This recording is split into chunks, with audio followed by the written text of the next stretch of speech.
नमस्कार, आप देख रहे हैं 9 भारत समाचार। नमस्कार, आप देख रहे हैं 9 भारत समाचार। मैं हूं नेहा राठी। आइए देखते हैं आज की बड़ी खबर। रामनगर में धनगढ़ी पुल के लोकार्पण के बाद अब इस मुद्दे पर राजनीतिक बयानबाजी तेज हो गई। भाजपा ग्रामीण मंडल ने विपक्ष पर सोशल मीडिया के जरिए सरकार और केंद्रीय सड़क परिवहन एवं राजमार्ग राज्य मंत्री अजय टम्टा की दबी धूमिल करने का आरोप लगाया। भाजपा नेताओं का कहना है कि विकास कार्यों को बदनाम करने के लिए भ्रामक प्रचार किया जा रहा। बीते 5 जुलाई को मुख्यमंत्री पुष्कर सिंह धामी और केंद्रीय सड़क परिवहन एवं राजमार्ग राज्य मंत्री अजय टम्टा ने धनगढ़ी पुल का लोकार्पण किया था। लंबे समय से इस पुल की मांग की जा रही थी। मानसून के दौरान धनगढ़ी बरसाती नाले में जलस्तर बढ़ने से कुमाऊं और गढ़वाल का संपर्क बाधित हो जाता था और कई हादसे भी हो चुके थे। पुल के शुरू होने से अब लोगों को आवागमन में बड़ी राहत मिलने की उम्मीद है। इसी बीच भाजपा ग्रामीण मंडल अध्यक्ष घनश्याम शर्मा ने आरोप लगाया कि सोशल मीडिया पर कुछ लोग सरकार और केंद्रीय मंत्री अजय टम्टा को बदनाम करने का प्रयास कर रहे हैं। उन्होंने कहा कि बनग्राम सुंदरखाल में बिजली और इंटरनेट की समस्या को लेकर ग्रामीणों ने केंद्रीय मंत्री के समक्ष अपनी बात रखी थी, जिस पर उन्होंने मुख्यमंत्री से चर्चा कर समाधान का भरोसा दिया। लेकिन उसी वीडियो को भ्रामक तरीके से प्रस्तुत कर यह प्रचारित किया जा रहा है कि मंत्री ग्रामीणों के सवालों का जवाब नहीं दे पाए। घनश्याम शर्मा ने कहा कि सरकार वन ग्रामों की मूलभूत सुविधाओं को लेकर गंभीर है और रामनगर विधानसभा के सभी वन ग्रामों में आवश्यक सुविधा उपलब्ध कराने के प्रयास किए जा रहे हैं। उन्होंने आरोप लगाया कि चुनाव माहौल को देखते हुए कुछ लोग विकास कार्यों को नजरअंदाज कर जनता को गुमराह करने की कोशिश कर रहे हैं।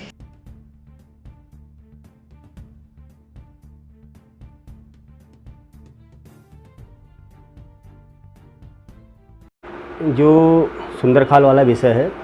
सुंदरखाल वाले विषय में क्योंकि परसों माननीय मुख्यमंत्री जी ने जो है हमारे कुमाऊं और गढ़वाल को जोड़ने वाले मुख्य धनगढ़ी और पनौद नाले का पुल जो उसका जो लोकार्पण माननीय मुख्यमंत्री जी के द्वारा किया गया और ये दोनों ही पुल इतने महत्वपूर्ण पुल थे रामनगर विधानसभा के हिसाब से, क्योंकि इस पुल के कारण कई लोगों की जाने गई और कई लोगों की जाने के बाद काफ़ी समय से इस पुल का निर्माण कार्य रुका हुआ था और उसके बाद भी उसको पूरा किया गया, क्योंकि बीच में हाथी कॉरिडोर का जो मामला आया कि हाथियों के जाने की वजह से पुल जो है थोड़ा नीचा हो गया है, फिर दोबारा से उसकी स्वीकृति हुई और दोबारा से फिर उसको ऊंचा करके बनाया गया। आज वो पुल एक रामनगर विधानसभा के लिए नहीं बल्कि कुमाऊं और गढ़वाल के लिए एक ऐतिहासिक उपलब्धि के रूप में है। और उस पुल के बनने के बाद जहाँ लोगों को लगता था कि सरकार द्वारा जो है इस पुल का कार्य पता नहीं कब तक किया जाएगा, लेकिन भारतीय जनता पार्टी की सरकार ने माननीय मुख्यमंत्री जी के अथक प्रयासों से इस पुल का कार्य बहुत तेज़ी से हुआ और परसों 5 तारीख को इस पुल का लोकार्पण भी कर दिया गया और सभी के लिए यह पुल खोल दिया गया है, क्योंकि जिन परिवारों की इस पुल के कारण नदी में पानी के बहाव के कारण क्षति हुई उनका तो हम उनकी पूर्ति हम नहीं कर सकते, लेकिन उनके प्रति हमारी संवेदनाएँ हैं कि उनके परिवारों का बहुत सारे परिवार ऐसे हुए कि जिन्होंने उस परिवार की वजह से अपने घर के कई लोगों को खोया। और सरकार के द्वारा अगर सुंदरखाल को लेकर अगर कोई बात की जा रही है विपक्ष के द्वारा, तो सरकार ने आप ये देख लीजिए सुंदरखाल ही नहीं, अभी हमारा रामनगर विधानसभा के अंतर्गत 3 गांव रामपुर, लेटी और चोपड़ा, ये तीनों गांव जो है राजस्व गांव का जो है दर्जा हमारी भारतीय जनता पार्टी की सरकार में अभी हुआ है। और सबको पता है, रामनगर विधानसभा नहीं पूरे उत्तराखंड में पता है, आज से 60 साल से कांग्रेस इस देश के अंदर और प्रदेश के अंदर राज कर रही थी, लेकिन कभी भी उन्होंने गांव के लिए कभी नहीं सोचा, कभी भी कुछ भी नहीं किया। लेकिन आज उनके पास कोई मुद्दे ना होने के कारण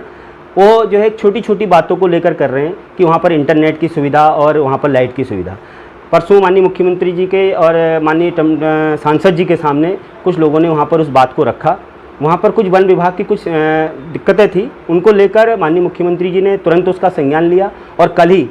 रामनगर डिवीज़न के जो हमारे एक्शन है बिजली विभाग के, उनको तुरंत वहाँ पर भेजा और उनसे पूछा कि आप जाकर देखिए वहाँ पर किस चीज़ को लेकर क्या समस्याएं आ रही हैं, इंटरनेट टावर को लेकर या बिजली विभाग को लेकर। तो तुरंत कल रामनगर से बिजली विभाग की टीम भी वहाँ पर पहुँची और आज सुबह मैं भी खुद उस क्षेत्र में सुंदरखाल में गया था, तो हम भी वहाँ पर देख के आए कि किस तरीके से यहाँ पर अगर कोई चीज़ की व्यवस्था बन सकती है किसी तरीके से, या कहीं वन विभाग के द्वारा एनओसी या किसी भी तरीके से वहाँ पर उन लोगों की समस्याओं का समाधान हो सकता है, तो बहुत जल्दी कर लिया जाएगा और मैं मानता हूँ कि बहुत ही जल्दी कर लिया जाएगा। और जहाँ बात रही अजय टम्टा जी को लेकर, तो आप सभी लोग देख रहे हैं कि रामनगर ही नहीं पूरे देश के अंदर, और अभी काशीपुर हमारा जो है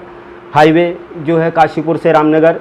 रामनगर से हमारा कोसी की तरफ एक पुल जिसका सर्वे अभी पूरा हो चुका है, और उसके बाद जो है वहाँ से सीतावनी की, और सीतावनी से लेकर फिर गर्जिया की तरफ को, क्योंकि जो रामनगर में जो मुख्य जाम का कारण है उसको लेकर एक सर्वे हुआ है, और सर्वे नहीं बल्कि बहुत जल्दी इस पर निर्माण कार्य भी पूरा होने वाला है। और आप देख रहे हैं कि काशीपुर वाला जो है उसका भी काम हमारा बहुत तेज़ी से चल रहा है, प्रतापपुर तक यह पुल लगभग बन के तैयार हो चुका है। और इतने सारे विकास कार्य हर विधानसभा में माननीय मुख्यमंत्री जी के द्वारा, हमारे माननीय प्रधानमंत्री जी के द्वारा, और सांसद जी हैं, हमारे विधायक जी हैं, इन सब के द्वारा हर क्षेत्र में विकास कार्य किया जा रहा है। लेकिन विपक्ष के पास कोई मुद्दे बचे ही नहीं हैं। जब मुद्दे नहीं बचे हैं तो उन्होंने कुछ ना कुछ अनगढ़ जो है आरोप लगाने हैं, और जब वो आरोप लगाएंगे तो उनको लगेगा, क्योंकि जनता तो सब जानती है कि 2027 में, और फिर आप देख लीजिएगा 2027 में फिर से भारतीय जनता पार्टी की सरकार बनेगी। आप यहाँ पर अभी मैं आपके सामने बोल रहा हूँ 2027 में, क्योंकि कांग्रेस कहीं से कहीं तक भी किसी भी तरीके से ना तो उनकी कोई तैयारी और ना वो कहीं से कहीं तक ज़मीन के पटल पर हैं, ना ही वो किसी भी तरीके की जनता के जो है कोई मुद्दे उनके पास हैं। सारे के सारे जो जनता की जो समस्याएं हैं, बहुत सारी अधिक समस्याएं तो हल हो चुकी हैं, और आगे आने वाले समय में भी जो अभी जो सुंदरखाल वाली बात कही है आपने, या फिर अन्य गांव जो हमारा इधर पूछड़ी है और हमारे मालधन के कुछ क्षेत्र हैं, और भी कई हमारे छोई के कुछ क्षेत्र हैं जहां पर वन विभाग की वजह से थोड़ा दिक्कत की वजह से वो हो रहा है, उनके लिए भी सरकार अभी प्रयास कर रही है कि किस तरीके से हम इन गाँवों को हम अच्छी से अच्छी सुविधाएं दे सकें। रामपुर लेटी चोपड़ा मैंने आपको उदाहरण दे दिया कि रामपुर लेटी चोपड़ा हमारी सरकार में इनका जो है अभी राजस्व गाँव में बनाए गए हैं। बाकी जो और क्षेत्र भी छूटे हैं या उनकी और भी कोई समस्याएँ हैं, उनका भी समाधान बहुत जल्द से जल्द किया जाएगा।